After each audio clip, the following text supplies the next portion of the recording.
Tesla just released a new extended warranty program, and it got me thinking. There's a lot of really costly mistakes you can make when ordering a Tesla. So today's video is going to cover the 5 biggest financial mistakes you can make when ordering a Tesla. Now before we begin, if you enjoy content just like this, be sure to give it a thumbs up and subscribe to the channel. If you don't like content like this, be sure to let me know in the comments with 5 or 6 examples of why. And we're going to start this off with number 1, the extended warranty program that Tesla just announced.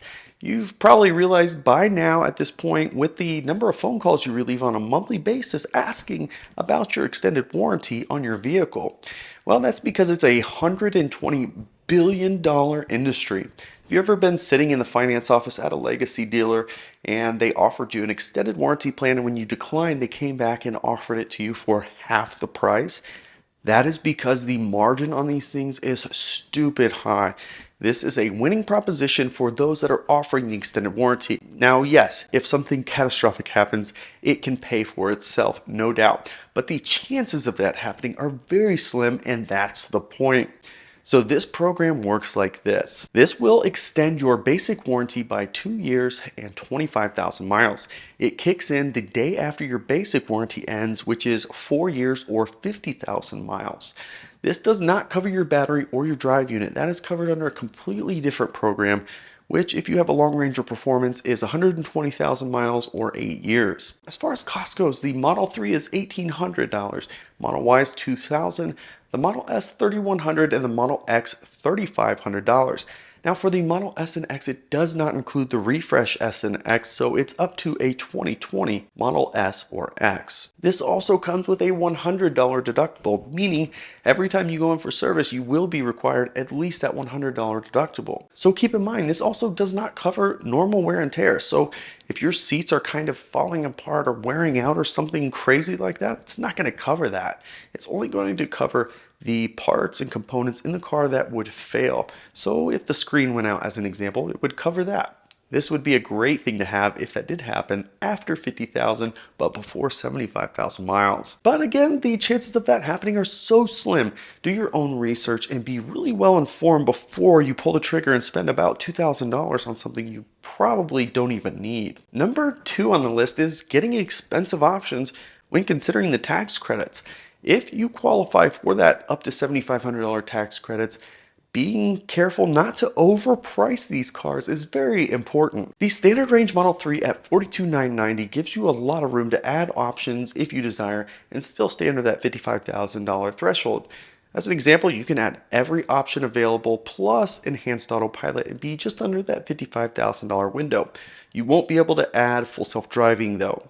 On the performance, you only have $1,000 to work with, so hopefully you liked white. If not, you're going to spend $1,000 for gray or blue.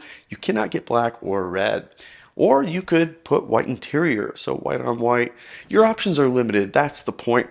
$1,000 or else that next option is going to be $7,500 that you will lose out on, assuming you qualify for that full $7,500. Over on the Model Y, things are quite a bit different.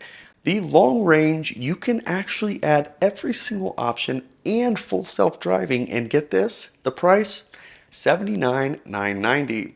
I don't know that that's so much of a coincidence that is just under that $80,000 threshold, but who am I to judge? Over on the performance, it's actually a little bit cheaper to do the same thing. You can fully equip a performance Model Y and add full self-driving and be at $77,990. That's $2,000 less than the long range. Why is that?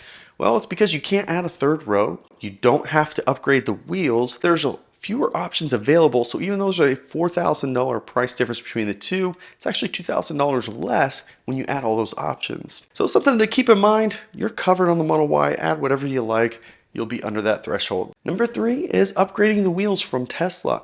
This is something I have preached since we got our first Model Y back in 2020. Of course, I added the induction wheels. They look great, they feel great, they just complete the look, and I'm a big fan of them. However, it was a $2,000 option, which it still is today. On the Model 3, the sport wheels are $1,500. I highly recommend you at least consider foregoing that upgrade. Here's why. I have on my car right now a set of Martian wheels that I really like, and by getting a different diameter, I was able to get a much thicker sidewall and improve the ride comfort of my car. In addition, I also have now two sets of wheels, so that $2,000 can go towards a second set of wheels. In this case, I went with something a little bit more premium, so it was $3,000 with tires. That's about where I landed, so about $1,000 more, and I got two sets of wheels. On the flip side, if you're really set on getting the sport wheels or the induction wheels, I just today found a set of induction wheels with tires for about $1,500 on eBay. So $1,500 to $2,000, you can get a takeoff set from somebody for about $1,500 to $2,000, depending on where you're at. Seriously consider doing that, because now you have two sets of wheels for the same price, and depending on where you live and how the weather is there, you may benefit from having a winter set with better traction tires on it and a summer set that's there for looks. In addition, if you do road trips, it might be nice to have a more aerodynamic wheel that is a little bit more comfortable, and when you're around town, having something that looks a little bit nicer. Something to very seriously consider before you shell out an extra $2,000 and only have one set of wheels. Now, having two sets of wheels is not for everybody, I totally get that, but something to really consider. Another thing that we're seeing a lot of these days are some really nice wheel covers that are specifically for the Aero wheels and the Gemini wheels, and they're starting to become very good looking wheel covers. On our Model 3, I have this set of wheel covers that looks amazing. Cannot recommend them enough, and I just got a set for the Geminis that are somewhat similar.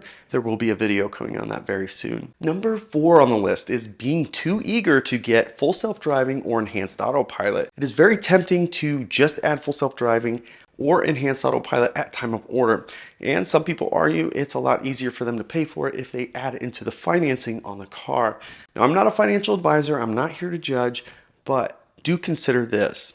Instead of spending $6,000 or $15,000, why don't you just subscribe to the thing for $199? So for about $200 plus tax, you'll get a really good feel for, are you even going to use these features? And even better, you're going to find out how much of the features are covered completely under enhanced autopilot versus full self-driving.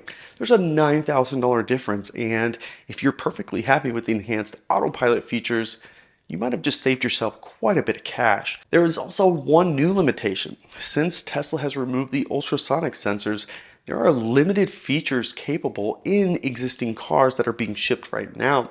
So if your car does not have ultrasonic sensors and you're getting ready to take delivery, you're not even going to have access to most of the features that come with enhanced autopilot and full self-driving. So you'll be paying upfront for features that are turned off on the car. Now, those will be unlocked in the future with a software upgrade, but as it sits right now, they don't even work. So keep that in mind as well. Don't find yourself disappointed when you unlock full self-driving or enhanced autopilot and you can't even access the suite of features that it includes. And then number 5, and this one is a big one in my opinion. This is something I've learned over the years, and that is getting the wrong trim. If you really want a performance, you probably should just get the performance. If you end up getting the standard range Model 3, even though you wanted the performance and you did it to save money, every time that you see a performance Model 3 on the road, you're going to be wishing that it was you behind the wheel of that car. And by the time you sell your standard range and buy a new performance, you're going to have to go through this transaction yet again. You're probably going to lose a little bit of money selling. You're probably going to lose a little bit of money paying for taxes again. It's going to be a costly lesson. Just get the car that you really want if you're that type of person. On the flip side, getting the wrong trim by getting too much versus what you should have been okay with, that can be costly as well. The Model Y is a perfect example of that. Before you spend the money to get the performance, understand you can unlock an acceleration boost on the long range. That'll get you a faster 0 to 60, get you closer to that performance, not quite to where it's at. By doing it this way, you're not going to be stuck with the stiffer suspension. It does have bigger brakes though, and it does come with bigger wheels that also make it a little bit rougher of a ride, so you can have a bit more comfortable ride on a day-to-day basis and still have some pretty awesome acceleration. Now, adding that $2,000 $2,000 means it's only a $2,000 difference. Between the two, there's clearly a ton of value in the performance versus the long range for $2,000. But if you're not taking this thing to the track, considering the comfort of day-to-day driving may be worth just sticking with the long range, adding the acceleration boost, and being happy with that. So there they are. Those are the 5 most costly mistakes you can make when ordering your Tesla.